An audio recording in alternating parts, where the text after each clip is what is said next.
Yoruba group defies Akeredolu's order, organizes Oduduwa Nation rally in Ondo State. A pro-Oduduwa Nation group has organized a rally in Ondo town as agitations for the actualization of the independent country of the Southwest continue to gather momentum. On Wednesday, some secessionists held a rally in Ondo town in Ondo State bearing the flags of the proposed nation.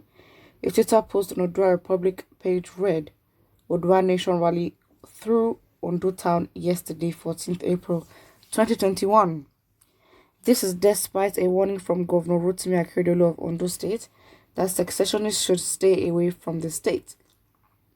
Akeredolu had earlier said people of the state would not support succession plans being promoted by some Yoruba leaders during the swearing in of Princess Oladuni Odo, the first female secretary to the state government SSG. I must not fail to comment on the current agitations by some people who express grievances arising from challenges of nationhood. The noises generated by seeming inaction or passive indifference on the part of elected and appointed representatives of the government at all levels appears to be responsible for the growing disaffection in the land. While some have been measured in their reactions to these problems, others have been less diplomatic. It is not uncommon to find groups and individuals purporting to act or speak on behalf of the rest of us. While it is the right of citizens to discuss, agitate, and even fight to perceived wrongs, culminating in self-determination, this must be done within known and acceptable parameters. All concerned must be an ad idem, that is, agree to pursue the same objective to achieve a desirable end. There must be a common platform through which the demands from the most mundane to the sublime must be present. There must be a general consensus articulated and presented after rigorous engagements on the level of intellection and the agendum for action.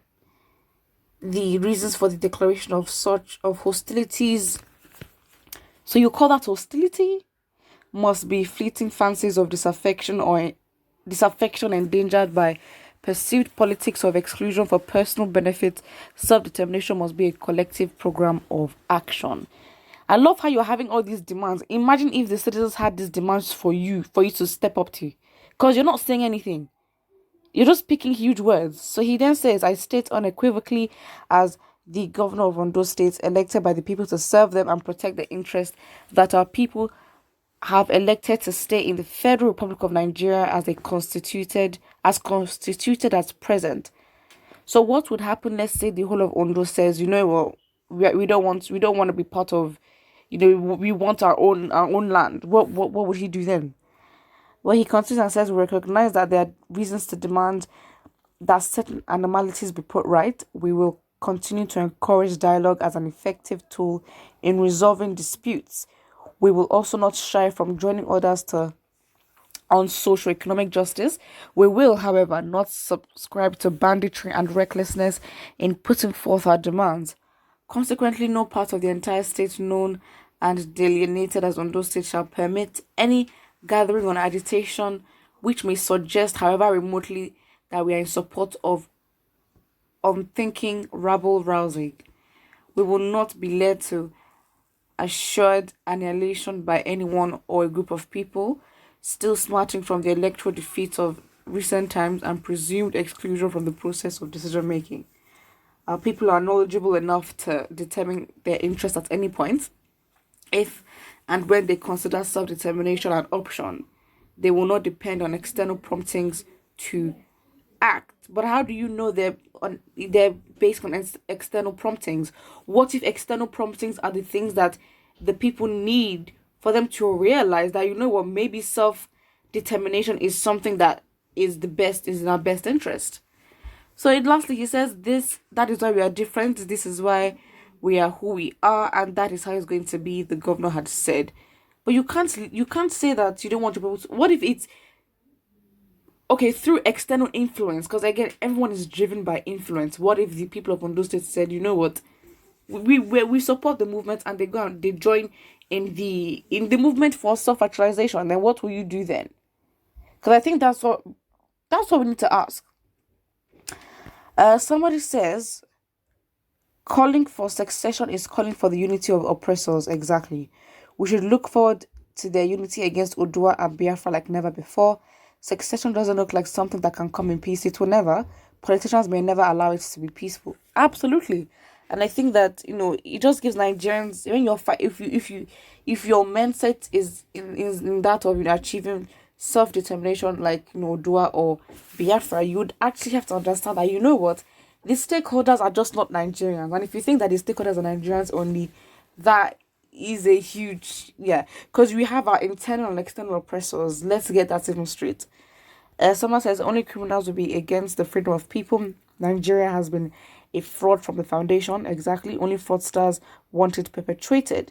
The people are superior to any government official.